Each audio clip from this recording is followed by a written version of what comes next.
It's much harder to get new subscribers to your OnlyFans than it is to keep the subscribers that you have for longer. At a basic level, if subscribers enjoy talking to the creator, they'll stick around for longer and spend more money on content as a result. So it's going to be much easier to keep subscribers engaged if we can make interesting conversation with them. And to understand interesting conversation, let's just look at your typical OnlyFans chatter subscriber interaction. It'll usually look something like this. Hey Tom, how are you? I'm good, and you? I'm good, what are you up to? Not much, what about you? I'm just in bed. So most conversations die in the first 5 messages, and that's because they look something like this. And the reason that most chatters resort to this is they don't have the tools to make this more interesting. So this is what I'd tell chatters to make those first few messages with a fan way more interesting, right? So for the greeting, the first thing you'd say, we want to make it longer and more unique. Instead of, how are you? We want to go for something like, how's your day been getting along, Tom? What's been the highlight? Or what are you doing with the rest of your day, Tom? Busy night last night? It seems like there's more effort behind it. We ask like an open-ended question. It's just going to make it seem way more human and way more likely for the subscriber to actually engage in conversation with you. Now, we're not reinventing the wheel here. Like, this isn't crazy, but these small details make a huge difference. You can even take it one step further so chatters don't have to use their brain at all. Just put these into ChatGPT and say, give me 50 more greetings like this, and just make a list. Now, another way we can make those first few messages count is by personalizing the messages as much as we can. And now, this is only going to work if your chatters actually fill in the notes properly and they know things about the subscriber. But for example, if the subscriber said, oh, I like cooking, you could say, what's the master chef cooking up tonight? If you know they're a tradesman, they're a mechanic or an electrician or something like that, make a little joke. Oh, how's your back from work today? If they got sold a sequence, so there was a sexting session on Thursday, you could say something like, I had such a crazy dream after Thursday night.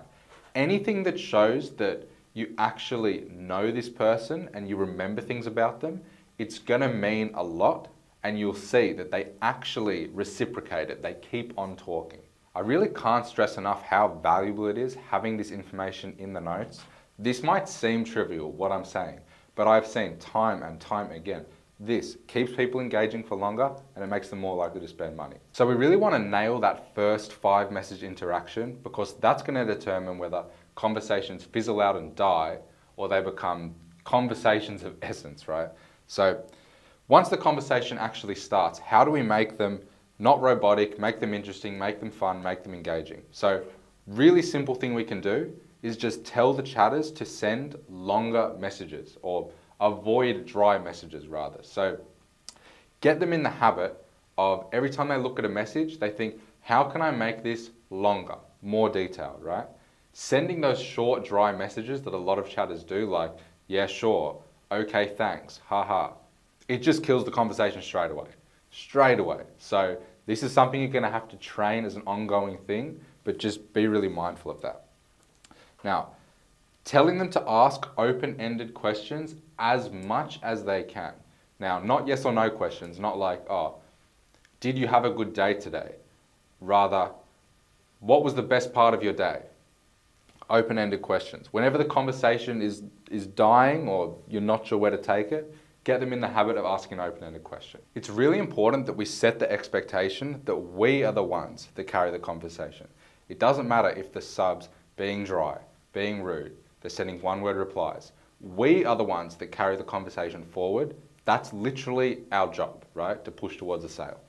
We still want to be asking open-ended questions, sending longer, high-effort messages, right? Now, a lot of chatters struggle with this because they're used to just asking questions, getting the sub talking about themselves and letting them carry the conversation. But an easy way that they can keep the conversation alive is by just talking about themselves, right? The model. If you have nothing else to say, make up a fake story about something the model did today. Oh, I was supposed to drive my friend to the airport, but I slept in and she missed her flight. Another thing with that, all of the chatters, like as people, are gonna have their own interests.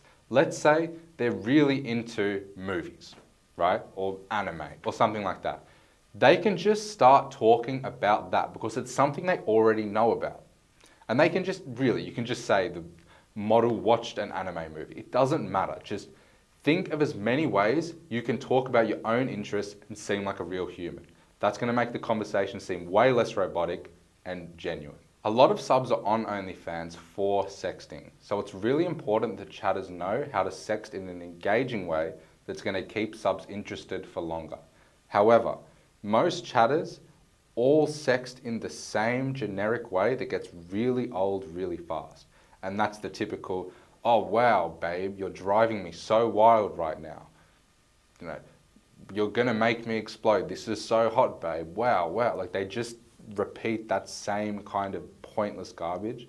What we tell chatters to do is stick to scenario-based sexting.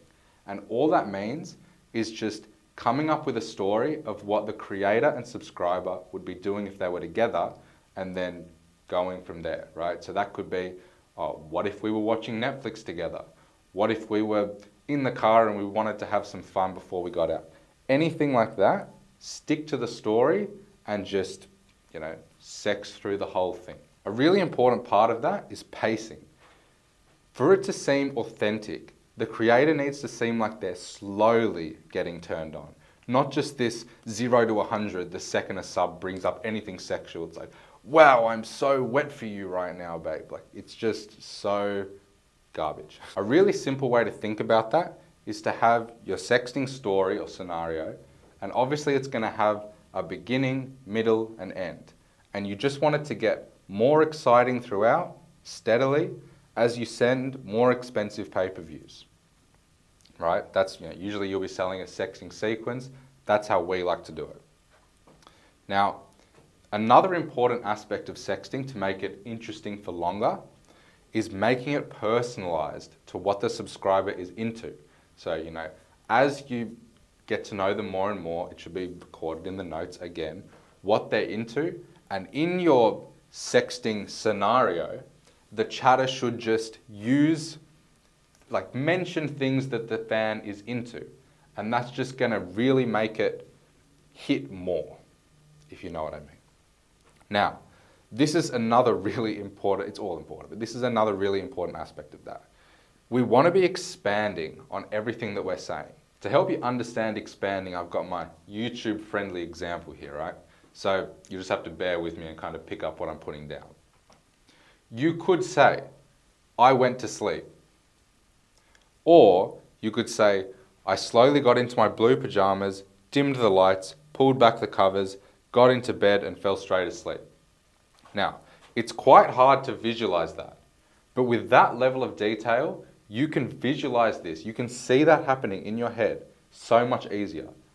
Now, apply that to sexting, that's expanding. That's all a pretty brief overview of sexting. If you want a more detailed guide, I'd check out my sexting sequence video, which I'll put somewhere on the screen. We try to be really mindful with how we sell subscribers content over their lifetime on the account in an effort to keep things feeling fresh and not like they've seen it all.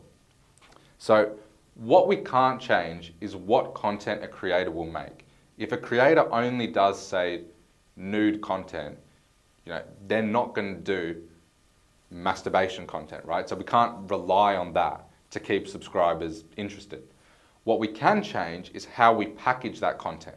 So we will always start with sequences, drip sets, scripts, whatever you want to call them, because it's a great way to upsell content and it feels like an authentic, intimate experience with the creator. Probably the most effective way to sell content, I would say. Now, they're great, but the problem is if you send them back to back and that's all you're selling, you're just relying on sequences, sooner or later, it's going to feel predictable and the sub's going to pick up on a pattern. Now, there's a few things we can do to mitigate that. The first thing is, really simple, just change your pricing. So if you usually go 15, 30, 50, 70, 100, go 20, 40, 60, 80. Just change it up so it doesn't feel as predictable. It does make a difference. But let's say we've sold 2 sequences to a subscriber. The next time we sell him, instead of just going for the same thing, We can sell some like single pay-per-view videos that are a bit longer, can be the same sort of content, but make it a bit better value. Let's say, $80 for, a good solid video.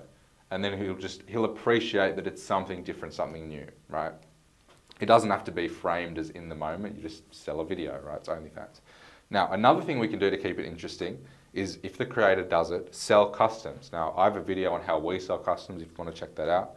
But that's a great way, depending on how you frame it, to feel like this new, exciting thing. You can also, at the very end of a subscriber's life cycle, and it always comes, you can sell sort of a VIP package, GFE package, whatever you want to call it, where they just pay an amount for, let's say, 2 weeks and you send them stuff with no paywall. That's an option as well, but I would strongly advise only doing that as a last resort. Now, we like to just have the mentality when we're talking to subscribers about what content they've got, that more is always coming. If they say, what's your hottest video? And you go, this is my hottest video, that's it, you've got it now. They're probably not going to stick around for much longer because they feel like they've got everything. So you always want to say, oh, well, I've got this video, but there's some other stuff that I'm not sure about sending yet, I haven't shown anyone. Make them always feel like more is coming, right? Really big way of framing it, really important. When a sub asks for content that the creator doesn't have, and the creator might never do this content, and you know that, we still like to just say, oh, I don't have that yet. I don't do that yet. Give them hope. The second you kill the dream that they might see that content, they might just be out and go somewhere where they can get it, right? So we always want to have hope, and we can sell them other content in the meantime. We like to make a conscious effort to include extra incentives for subs who engage. So that could come in the form of random free pics, good morning pic. Oh, I just got back from the gym and I took this thinking of you. Anything. Doesn't have to be too crazy, just a little token of appreciation. I would only do that with people who've spent a bit of money as well. Just make it valuable to talk to the creator, right? With big spenders, I find that there's value in some leniency, right? Let's say you were selling them a sequence. They get up to the 4th pay-per-view and they go, oh, sorry, I don't actually have the money for that. If they've spent like $5K, does that $80 really matter? Because that little bit of gratitude of just sending it to them and go, oh, I'm just doing this for you, it's gonna make a big difference, right? Of their view of the creator. When you're planning sequences, when you're actually directing the creator on what to make, have some videos or pictures or something in there that's valuable that you send for free in the middle of it, right? Having those little free extras inside the sequence is going to just make the creator seem generous or just better, right? Better, they're going to choose you. Also, rebill reward. Just, this is quite a common thing. Just have some sort of reward for subs who have their renew on. So that could just be you send out a mass something every week or month, whatever. Just not too crazy, just something as a token of appreciation so they don't turn their rebill off and they feel like they're getting some value for it. So we can get subscribers to stay for longer by getting the chatters to engage in interesting conversation with subs and focusing on that first 5-message interaction because it's where most conversations are likely to fizzle out and die. Focus on the quality of the sexting. Don't let the chatters fall into the usual tropes and be boring. Get them to stick to that scenario-based sexting style to keep things interesting. Be mindful of how you sell content to ensure things always feel fresh, it never feels like they've got everything or that there's nothing more exciting to come. And always offer extra incentives. Make it inherently valuable for subscribers to engage with the creator, and you're going to have a lot of subscribers that are staying for the long term and spending big money.